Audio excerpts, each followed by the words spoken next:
ಈಗ ಅನುಪಮ ಅಂತ ಹೇಳಿದ್ರೆ ಜನಸಾಮಾನ್ಯರಿಗೆ ಅಷ್ಟು ಒಂದು ಕ್ಯಾಟಗರಿ ಜನರಿಗೆ ಅದು ಗೊತ್ತಿದೆ. ಅನುಪಮ ಅಂತ ಹೇಳಿದ್ರೆ ವಾಟಾಳ್ ನಾಗರಾಜ್ ಅವರ ಮಗಳು ಅಂತ ಹೇಳಿ.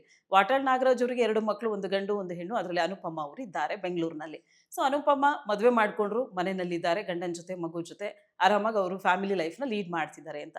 ಇದನ್ನ ಹೊರತುಪಡಿಸಿ ಅನುಪಮ ಇನ್ನೂ ಒಂದಷ್ಟು ಕೆಲಸಗಳನ್ನ ಮಾಡ್ತಿದ್ದಾರೆ. ಏನ್ ಕೆಲಸ ಮಾಡ್ತಿದ್ದಾರೆ? ಅದಕ್ಕೆ ಪ್ರೇರೇಪಣೆ ಏನು ಅನ್ನುವಂಥದ್ದು ತಿಳ್ಕೊಳ್ಳುವಂತಹ ಕುತೂಹಲ ನನಗಂತೂ ಇದೆ. ಅದು ನಿಮ್ಮ ಬಾಯಿಂದನೇ ಕೇಳಬೇಕು ಅನ್ನೋದು ನನ್ನದೊಂದು ಆಸೆ. ಖಂಡಿತ. ಮೊದಲನೇದಾಗಿ ನಾನು ನನ್ನ ಬಗ್ಗೆ ಹೇಳ್ಕೊಳ್ಳೋಕೆ ಮುಂಚೆ, ಈ ಕರ್ನಾಟಕ ಕಂಡಂತಹ ಏಕೈಕ ಛಲದಂಕಮಲ್ಲ, ಕೆಚ್ಚದೆಯ ಹೋರಾಟಗಾರ, ನಿಲ್ಲದೆ ಛಲ ಬಿಡದೆ ಹೋರಾಟ ಮಾಡ್ಕೊಂಡು ಬಂದಿರೋಂತಹ ಕರ್ನಾಟಕದ ವರಪುತ್ರ ಶ್ರೀಮಾನ್ ವಾಟಾಳ್ ನಾಗರಾಜ್ ಅವರು ನನ್ನ ಪೂಜ್ಯ ತಂದೆ ಅಂತ ಹೇಳ್ಕೊಳ್ಳೋಕ್ಕೆ ನನಗೆ ಬಹಳ ಹೆಮ್ಮೆ ಆಗುತ್ತೆ. ಅದು ಎಷ್ಟು ಜನ್ಮದ ಪುಣ್ಯನೋ ಏನೋ ನಾನು ಅವ್ರ ಮಗಳಾಗಿ ಹುಟ್ಟಿರೋದು. ಈಗ ನೀವು ಹೇಳಿದ್ರಿ ಸಾಧಕರು ಸಾಧನೆ ಅಂತ ಹೇಳಿ, ಇಂಥವ್ರ ಮಕ್ಕಳಾಗಿ ಹುಟ್ಟಿಸಿ ದೇವರೇ ನಮ್ಮನ್ನ ಒಂದು ಮಹಾ ಏನು ಹೇಳ್ತಾರೆ, ಅದು ಒಂದು ಗಿಫ್ಟ್, ಗಾಡ್ ಗಿಫ್ಟ್ ಇದು ನಮಗೆ ಕೊಟ್ಟಿರೋದು. ಅಂಥ ತಂದೆ ಮಗಳಾಗಿ ನಾನು ಅವ್ರ ಬಗ್ಗೆ ಹೇಳ್ಬೇಕಾಗಿದ್ರೆ ಬೇಕಾದಷ್ಟಿದೆ, ಒಂದಲ್ಲ ಎರಡಲ್ಲ. ಅದು ಒಂದು ಮಹಾಸಾಗರ. ನಮ್ಮ ತಂದೆಯವರು ನೀವೆಲ್ಲ ಗೊತ್ತಿರೋ ಹಾಗೆ ಹಿಮಾಲಯದ ಎತ್ತರಕ್ಕೆ ಬೆಳೆದಿದ್ದಾರೆ ಸಾಧನೆಯಲ್ಲಿ. ಮತ್ತೆ ಅಂಥ ಸಿದ್ಧಾಂತ ನಾನು ಬಹಳ ಬಹಳ ಬಹಳ ಹೆಮ್ಮೆಯಿಂದ ಹೇಳ್ಕೊತಾ ಇದ್ದೀನಿ. ನನ್ನ ತಂದೆಯ ಜೀವನದಲ್ಲಿ ಒಂದು ಕಪ್ಪು ಚುಕ್ಕೆ ಕೂಡ ಇಲ್ಲ. ನನ್ನ ತಂದೆ ಸಿದ್ಧಾಂತವನ್ನ ಯಾವತ್ತೂ ಬಿಟ್ಟಿಲ್ಲ. ತನ್ನ ಉಸಿರು, ತನ್ನ ಜೀವ ಇರುವವರೆಗೂ ಕನ್ನಡದ ಸೇವೆಗೆ ಮುಡುಪಾಗಿಟ್ಟಿದ್ದಾರೆ. ಇಂಥ ಒಂದು ಅದ್ಭುತವಾದ ವ್ಯಕ್ತಿತ್ವವನ್ನು ಹೊಂದಿರುವಂಥ ನನ್ನ ತಂದೆ ಮಗಳಾಗೋದಕ್ಕೆ ನಾನು ನಿಜವಾಗ್ಲೂ ಬಹಳ ಬಹಳ ದೇವರಿಗೆ ಕೃತಜ್ಞಳಾಗಿರ್ತೇನೆ, ಯಾವಾಗಲೂ ಕೂಡ ಸದಾಕಾಲ. ಇನ್ನು ನನ್ನ ಬಗ್ಗೆ ಹೇಳ್ಕೊಳ್ಳೋದಾದರೆ, ನಮ್ಮ ತಂದೆಯವ್ರಿಗೆ 2 ಮಕ್ಕಳು. ಒಂದು ನಮ್ಮಣ್ಣ ಮಹಾದೇವ್ ಪ್ರಸಾದ್ ಅಂತ, ನನಗಿಂತ 2 ವರ್ಷ ದೊಡ್ಡವನು. ನಾವಿಬ್ಬರೂ ನಮ್ಮ ತಂದೆಗೆ ಏನು ಹೇಳಬೇಕು ಅಂತ ಹೇಳಿದ್ರೆ, ನಮ್ಮ ತಂದೆ ಮಕ್ಕಳನ್ನ ಎಷ್ಟು ಪ್ರೀತಿಸ್ತಾರೆ ಅಂತ ಅವ್ರು ಯಾವತ್ತೂ ತೋರಿಸ್ಕೊಳ್ಳಲ್ಲ. ಯಾಕೆಂದರೆ ಅವ್ರ ವ್ಯಕ್ತಿತ್ವನೇ ಹಾಗೆ. ಅವರು ಜೋರಾಗಿ ಮಾತಾಡೋದು, ಜೋರಾಗಿ ಖಂಡನೆ ಮಾಡೋದು ಬರೀ ಹೊರಗಡೆ ಮಾತ್ರ ಅಲ್ಲ, ಮನೇಲೂ ಕೂಡ. ಅವರ ಚಳುವಳಿ, ಅವರ ಧಾಪು, ಅವರ ಒಂದು ನಡವಳಿಕೆ, ಅವರ ಒಂದು ಗಾಂಭೀರ್ಯ, ಆ ಒಂದು ವಾಯ್ಸು, ಅದೆಲ್ಲ ನೀವು ಹೊರಗಡೆ ನೋಡಿರ್ತೀರಾ. ಅದಕ್ಕೂ ಮನೇಲೂ ಯಾವುದೇ ರೀತಿ ವ್ಯತ್ಯಾಸ ಇಲ್ಲ. ಅವರು ಮನೇಲೂ ಹಾಗೇನೆ.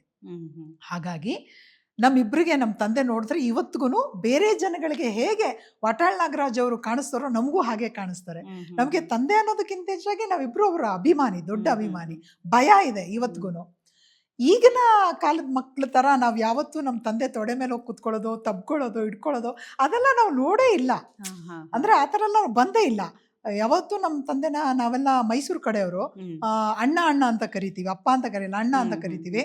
ಅಣ್ಣ ಬಂದ್ರು ಅಂದ ತಕ್ಷಣ ಆಟೋಮೆಟಿಕ್ ಆಗಿ ನಮ್ಮನ್ನ ನಾವೇ ಗೊತ್ತಿಲ್ಲದಂಗೆ ಎದ್ದು ನಿಂತ್ಕೊಂಡ್ಬಿಡೋದು, ಕೈ ಕಟ್ಕೊಳ್ಳೋದು, ಆ ಥರನೇ ಒಂದು ಸ್ಟ್ರಿಕ್ಟ್ ಆಗಿ ಬಂದಿದ್ದು ನಾವು. ನಮ್ಮ ತಾಯಿಯವ್ರು ಬಹಳ ದೊಡ್ಡ ಅಭಿಮಾನಿಯಾಗಿದ್ರು. ಅವ್ರಿಗೆ ಏನು ಆಸೆ ಆಗಿತ್ತು, ನನಗೆ ಹೆಣ್ಮಗು ಹುಟ್ಟಿದ್ರೆ ಅನುಪಮ ಅಂತ ಹೆಸರಿಡ್ತೀನಿ, ಆಕೆನ ಡಾಕ್ಟರ್ ಮಾಡ್ತೀನಿ ಅಂತ ಅನ್ಕೊಂಡಿದ್ರು. ಹಾಗಾಗಿ ನನ್ನ ಹೆಸರು ಅನುಪಮ ಅಂತ ಆಯ್ತು. ನಮ್ಮ ತಾಯಿ ಯಾವಾಗ್ಲೂ ಹೇಳಿದ್ರು, ನೀನು ಅನುಪಮ ನಿರಂಜನ್ ತರ ಡಾಕ್ಟರ್ ಆಗ್ಬೇಕು. ಸರಿ, ನಾವು ಕನ್ನಡ ಮಾಧ್ಯಮದಲ್ಲಿ ಓದ್ತಾ ಇದ್ವಿ. 10ನೇ ತರಗತಿ ಆಯ್ತು. 10ನೇ ತರಗತಿ ಆದ್ಮೇಲೆ ಕಾಲೇಜಿಗೆ ಸೇರ್ಬೇಕು. ನಾನು ಡಾಕ್ಟರ್ ಆಗ್ಬೇಕಾದ್ರೆ ಕಾಲೇಜಲ್ಲಿ ಸೈನ್ಸ್ ತಗೋಬೇಕು.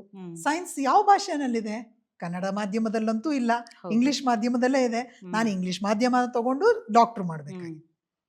ಆಗ ನಮ್ಮ ತಂದೆ ಹೇಳಿದ್ರು, ಇಲ್ಲ, ಕನ್ನಡ ಮಾಧ್ಯಮದಲ್ಲೇ ಓದ್ಬೇಕು ನನ್ನ ಮಕ್ಕಳು. ಈ ಕಡೆ ನಮ್ಮ ತಾಯಿಗೆ ನನ್ನ ಡಾಕ್ಟರ್ ಮಾಡ್ಬೇಕು ಅಂತ ಆಸೆ. ಇಲ್ಲಿ ನಮ್ಮ ತಂದೆ ಹೋರಾಟ ಕನ್ನಡ.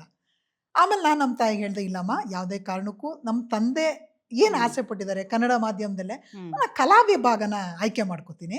ಯಾವ್ದ್ರಲ್ಲಾದ್ರೆ ಏನಂತೆ, ಡಾಕ್ಟರ್ ಆಗಲೇಬೇಕು ನಿನ್ನ ಮಗಳು, ನಿನ್ಗೆ ಆಸೆ ಆಗದೆ ಇದ್ರೆ ಬೇರೆದ್ರಲ್ಲೂ ಮುಂದುವರಿಬೋದಲ್ಲ.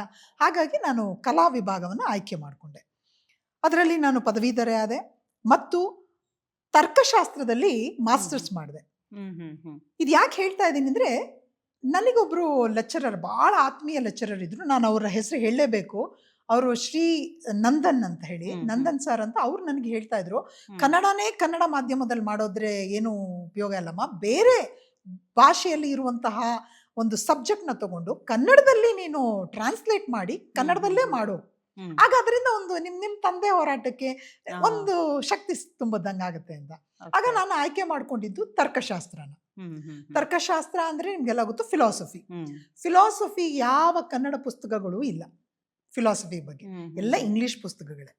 ಆ ಇಂಗ್ಲಿಷ್ ಪುಸ್ತಕಗಳನ್ನ ಕನ್ನಡಕ್ಕೆ ತರ್ಜುಮೆ ಮಾಡಿಕೊಂಡು ನಾನು ಕನ್ನಡದಲ್ಲೇ ME ಫಿಲಾಸಫಿ